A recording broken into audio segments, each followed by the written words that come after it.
The UK Supreme Court has been asked to rule on an extraordinary dispute. Coroners, judges and the Chief Constable of the PSNI think it's time to tell some of the Trouble's deepest secrets. Nobody who commits murders should be protected. The government says it's too dangerous to open up. Everybody's under obligations, not to put people in harm's way. Are you confident that killers aren't being protected? I can't comment on that. So what secrets are still hidden? We reveal new information from one of the conflict's darkest episodes. How were you going to kill them? Get out of the car and open up one AK on them. Why didn't you go through with it? It just kept getting put back, and then I was going... Who was putting it back? Billy was putting it back.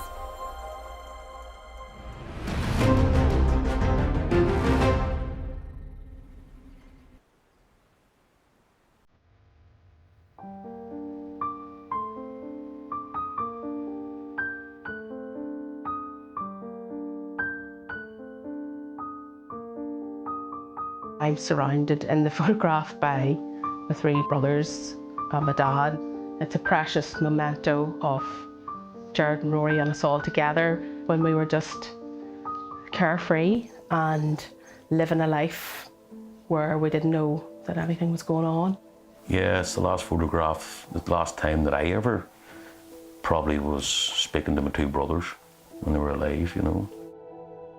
Moments after this birthday photograph was taken in October 1993, Liam Kearns and his parents left their home in Bleary, County Down, for the evening.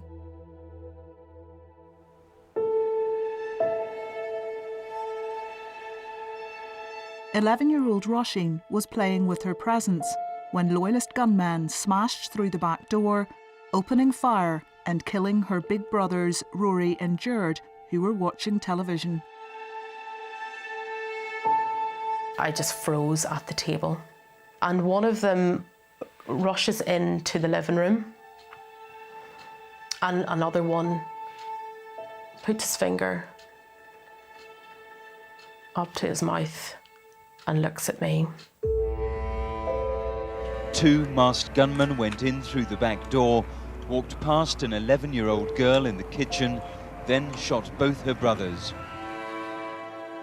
Over 30 years later, the family are still traumatised by the murders. Completely destroyed us. I was living in an empty shell. Yeah, I was going about living day-to-day life, but it's really just an act, because inside you feel completely numb. It's really only in the last few years, you know, in my early to mid-30s, that I feel like I'm starting to feel more like living a normal life. Liam is the only surviving son. He's rarely spoken publicly. It's a void in my life. It'll never be fixed. It'll never be replaced in my life. A part of your soul goes. The only thing we have left is that they're memories.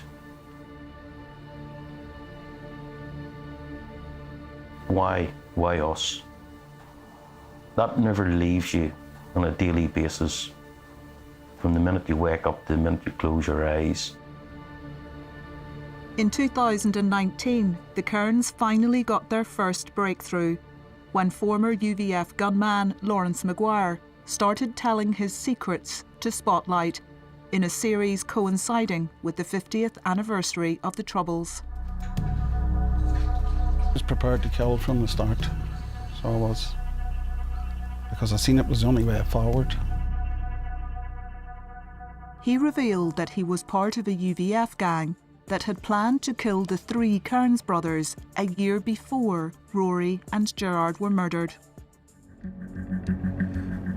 We were on our way out to do the Kearnses, and we got a call over the radio to say to abort.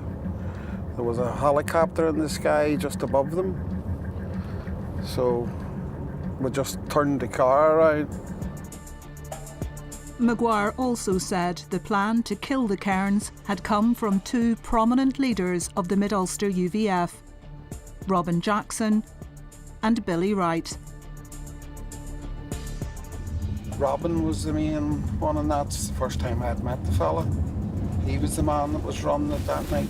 Him and Wright done most of the talking. So your instructions were that if you went to the Cairns house in Bleary, you were to kill any male Yeah, that you saw in the house. yeah.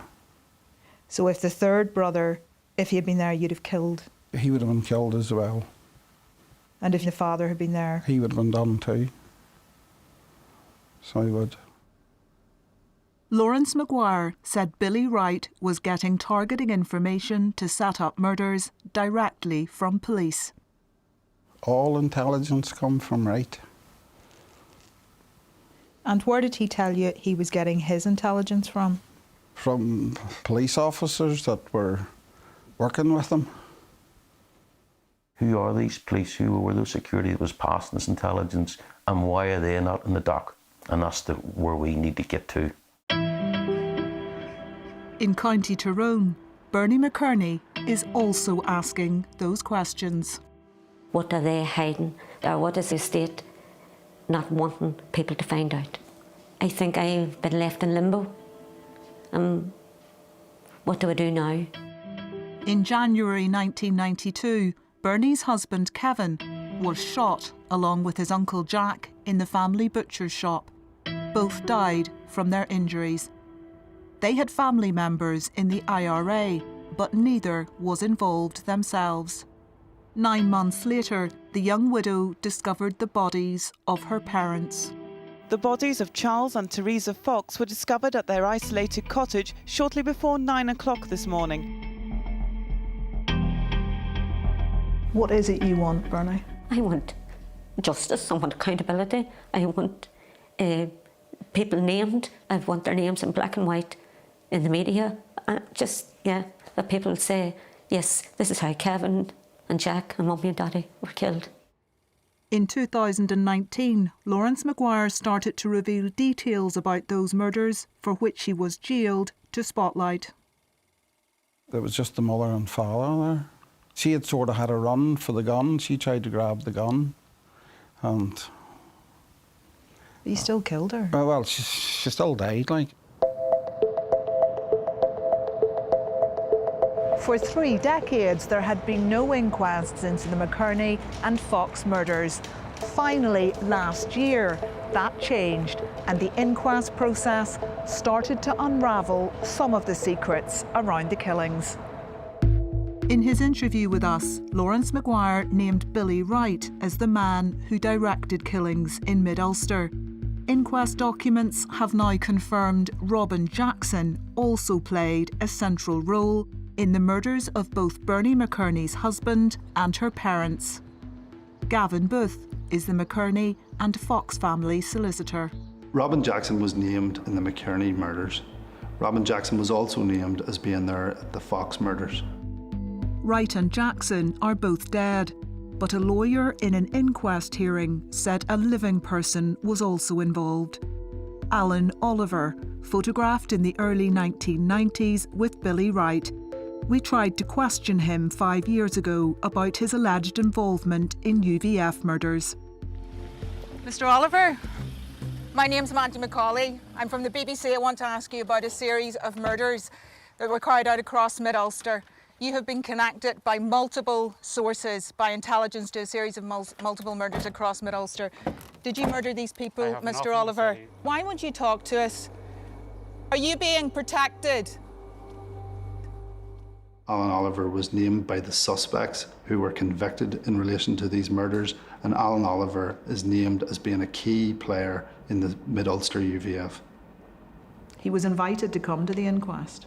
Time and time again, the coroner's service were directly contacting him to ask him to come to give witness evidence. No representative on behalf of Alan Oliver ever appeared.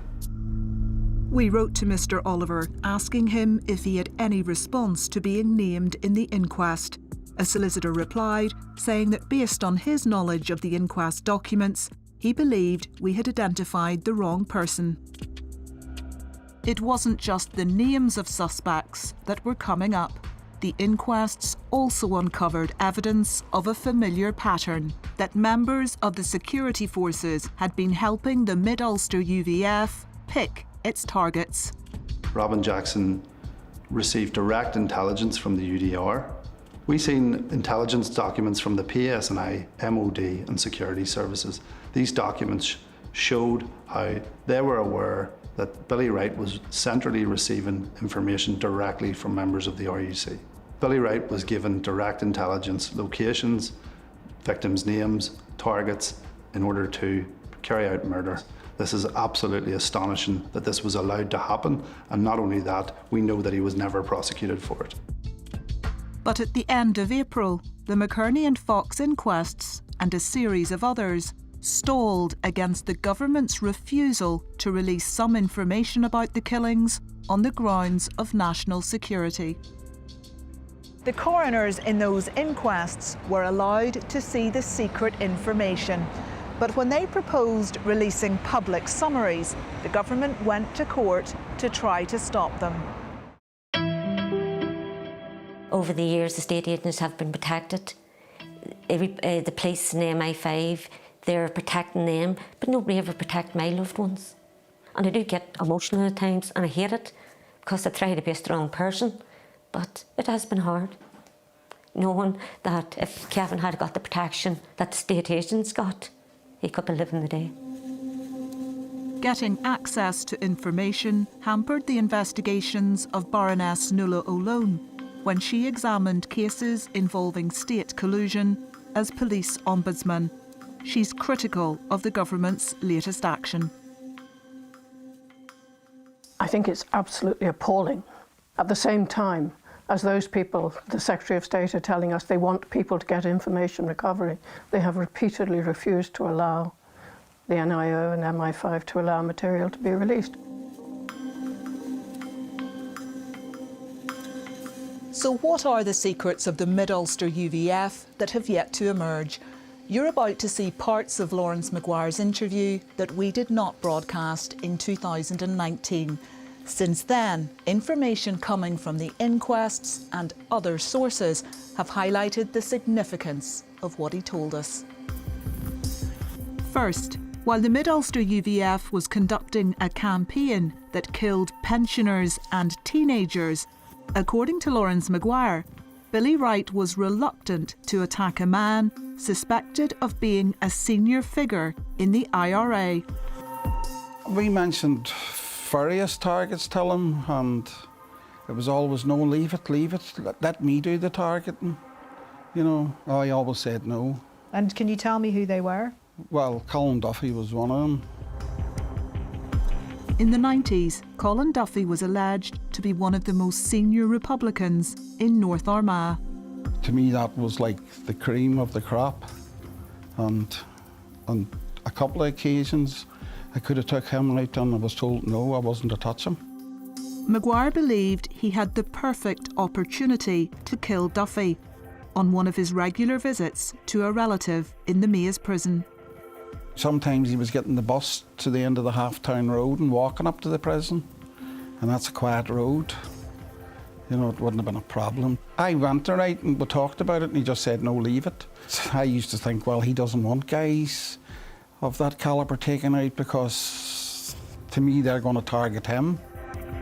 We wrote to Colin Duffy to ask if he was a member of the IRA and if he recognised the information in Maguire's account. He did not respond. But there was another episode, one of the murkiest of the troubles, involving members of the IRA, that made Lawrence Maguire wonder if Wright had another secret motivation when deciding who lived and who died.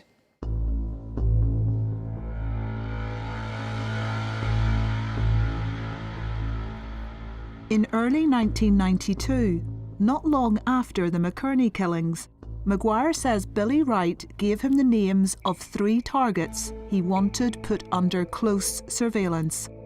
Wright told him the men were active IRA members from the Portadown area.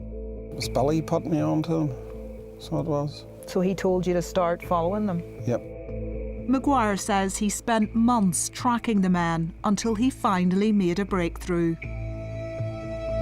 Lawrence Maguire worked out that the 3 IRA men would regularly travel in separate cars from the Portadown area to a secluded corner of a car park in Peatlands Park near Dungannon. Maguire brought us to the exact spot he'd chosen to murder the 3 IRA members: Aidan Starrs, John Dignam and Gregory Burns. This is where I used to see Aidan Starrs, John Dignam and Gregory Burns used to come here once a week, and they used to sit in the car and talk. And they were potential targets for me. So you used to follow them every week to this car park? I used to just come up here and they would have come in usually when I was here. And what did they do? Were they just... They just used to sit and talk in the car, and I was just checking that they were coming every week at the same time. And I was going to take the 3 of them out in the car park up here, but I knew it would only take a few minutes to get them. Like, as soon as they'd be here, I could have been out and had it done and away again. You say that so matter-of-factly. They were just targets, legitimate targets. You say that at that time you were picked up by the police. What happened? They took me in for questioning and kept me for about 5 days, and they were asking me what I was doing in Peatlands Park, that I'd been spotted in it quite regular. It made me wonder, like, how were they watching me, or were they watching maybe the 3 boys I was watching? Or was there more to it? At that time, Burns, Dignam and Starrs were themselves covering up a killing. A year earlier, the men had been involved in the murder of 26-year-old Margaret Perry, a civil servant from Portadown, strangled and beaten to death and buried in a shallow grave, allegedly killed because she had learned Burns was an informer. By the time they were meeting in Peatlands Park, all 3 were believed to be working for the police and security services. But in May 1992, Lawrence Maguire knew none of that. As far as he was concerned, he had 3 IRA members in his sights. How were you going to kill them? Just get out of the car and open up an AK on them. If you were ready to kill them, why didn't you go through with it? It just kept getting put back, and then I was Who was putting it back? Billy was putting it back. After months spent waiting for Billy Wright to sign off on the murders, Maguire says he went away on holiday at the end of June. Just days later, he heard the news that the naked bodies of Dignam, Starrs and Burns had been found dumped on remote border country roads, murdered by the IRA. The IRA said they had killed all 3 for being informers and for the murder of Margaret Perry. They claimed the security services knew about her murder and had given the men immunity from prosecution in exchange for information about IRA members and arms dumps. At the same time, Lawrence Maguire was waiting to kill them. Do you think it was strange that Billy Wright kept putting it off?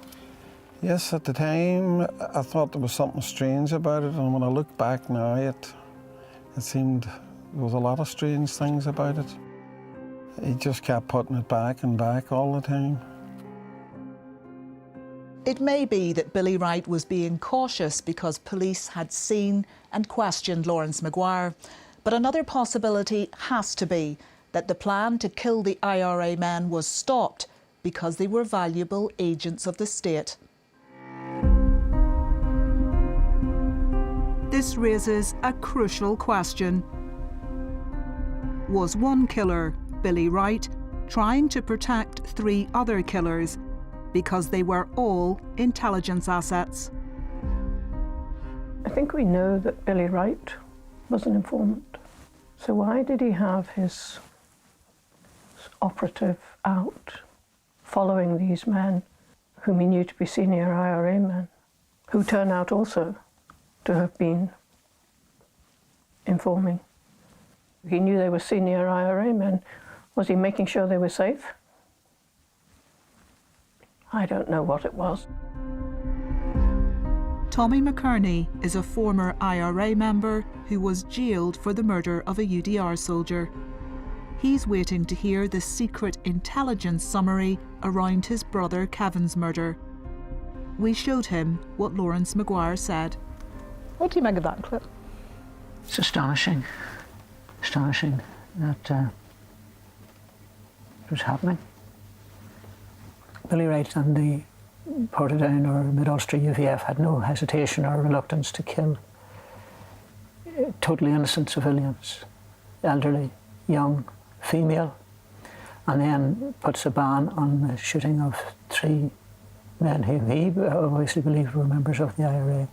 So it begs the question then, were they being protected? And if he was an agent, was he acting on his orders to hold back, to stall, to prevent Lawrence Maguire operating against them? He had been following them for 3 months. Billy Wright said no. He leaves the country and the IRA murders them. This is extraordinary. It's an extraordinary coincidence. Coincidences don't happen like that.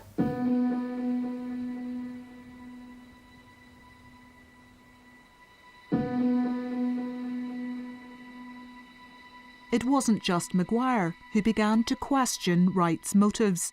He says the UVF leadership later ordered Mid-Ulster gang members to Belfast, part of an internal investigation, to find out if Wright was an informer.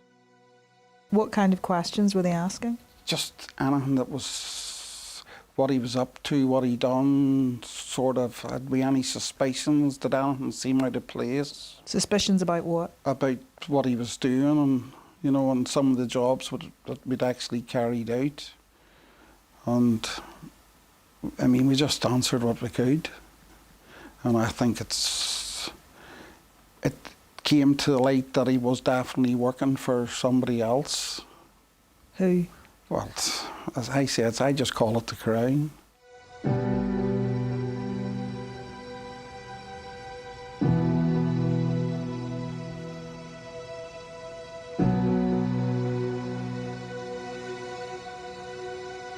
The introduction of the Legacy Act at the start of May means it's unlikely that there will ever be any further public hearings into cases like the murders of the Foxes and the McKerneys. But questions remain about the roles of any state agents in those murders, meaning much hinges on the statements that coroners would like to make about the secret aspects of those killings.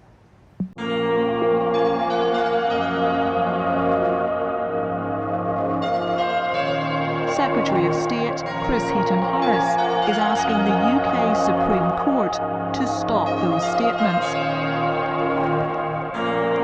Worried they will breach the government's policy to keep the role of agents secret, a policy known as neither confirm nor deny, or NCND.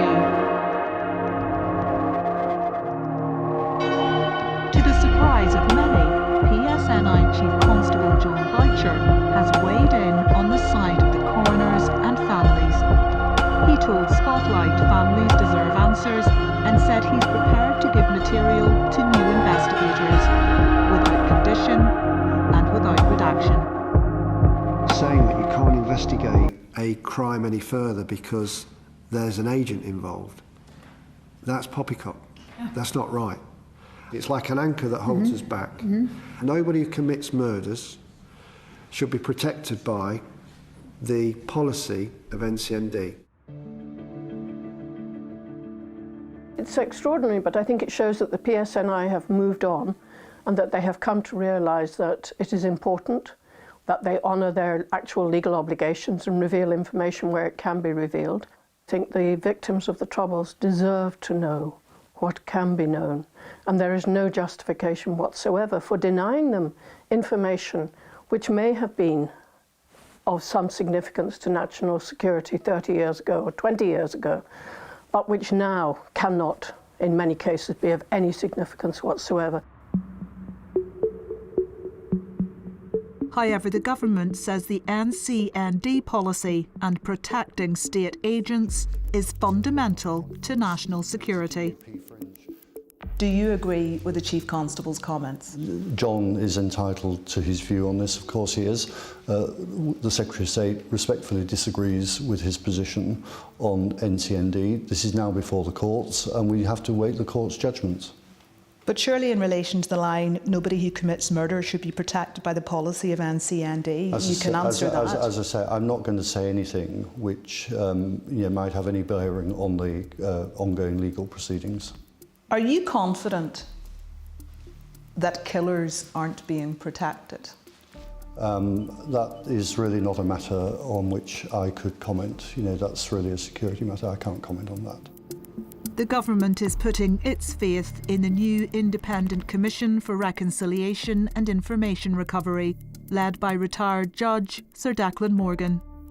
What would you say to the families who feel those alleged state agents are being protected by the government ahead of their own loved ones, ahead of the victims? What I would do is encourage families who have lost loved ones or whose loved ones were seriously injured to work with the new body under the distinguished leadership of Sir Declan Morgan. And the powers that the new body has are really quite extensive. They have powers to compel witnesses. The Commissioner for Investigations has the full powers of a police constable.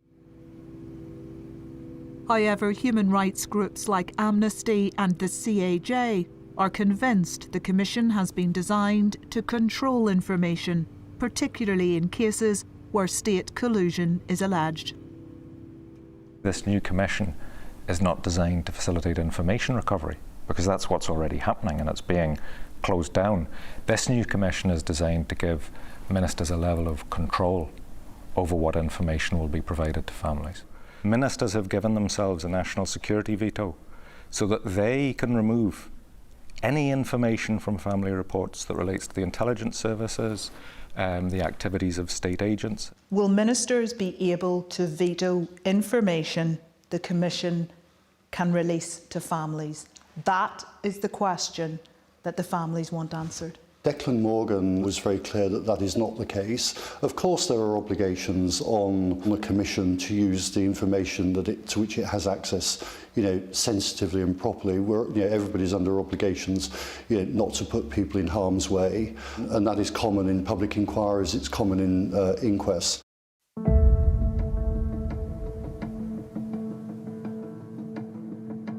Billy Wright was jailed and murdered in prison in 1997. Robin Jackson died of natural causes in 1998. The family that they chose for murder, the Kearns, wants to know the true extent of Wright and Jackson's links to the state. The cornerstone of any civilised democracy is a right to truth and justice. And all the families have been denied that. We think there should be a collective inquiry, public inquiry, into all our cases and give us the answers once and for all so we can join the rest of society in moving forward. Lawrence Maguire was jailed in 1994 for 5 murders and later released under the Good Friday Agreement. After his interview was broadcast in 2019, a court ordered the BBC to hand the recording to a police investigation. In April, it emerged that Maguire is to be prosecuted for conspiracy to murder the Kearns family. He is the only UVF member linked to that plot to face charges.